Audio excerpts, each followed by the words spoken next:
باقي 48 ساعة عن موعد صرف معاشات شهر يونيو. يا ترى في زيادة جديدة ولا ايه؟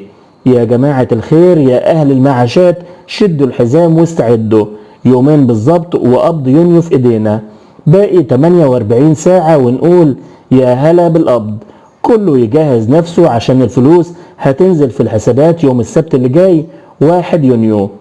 تخيلوا كده، العيد الكبير داخل علينا والفلوس هتكون موجودة عشان تكمل فرحة اللمة والعيد.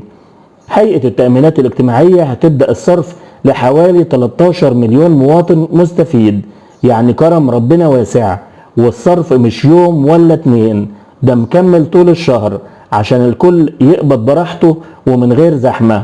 يعني معاك وقت تصرف في أي مكان، سواء البريد المصري أو مكن الصراف الآلي أو كارت ميزة أو حتى منافذ فوري. الزيادة الجاية هتكون امتى؟ كلنا عارفين ان في كلام عن زيادة في المعاشات 2025، ودي حاجة بتفرح القلب طبعا، بس عشان نكون صراحة الزيادة دي مش هتنزل مع قبض يونيو الحالي، ميعادها الرسمي هيكون في شهر يوليو اللي جاي، وده حسب قانون التأمينات الاجتماعية اللي بيقول ان في زيادة سنوية بتوصل لحد 15%. يعني الصبر مفتاح الفرج والخير جاي. اما بقى لو عاوز تطمن على معاشك هتستعلم عن الموضوع ده بضغطة زر واحدة. لو عاوز تتأكد من معاشك او تستعلم عن اي حاجة، الموضوع بقى اسهل بكتير من الاول. كل اللي عليك انك تدخل على موقع الهيئة القومية للتأمينات الاجتماعية وتدخل رقمك القومي، هتعرف كل التفاصيل اللي عايزها.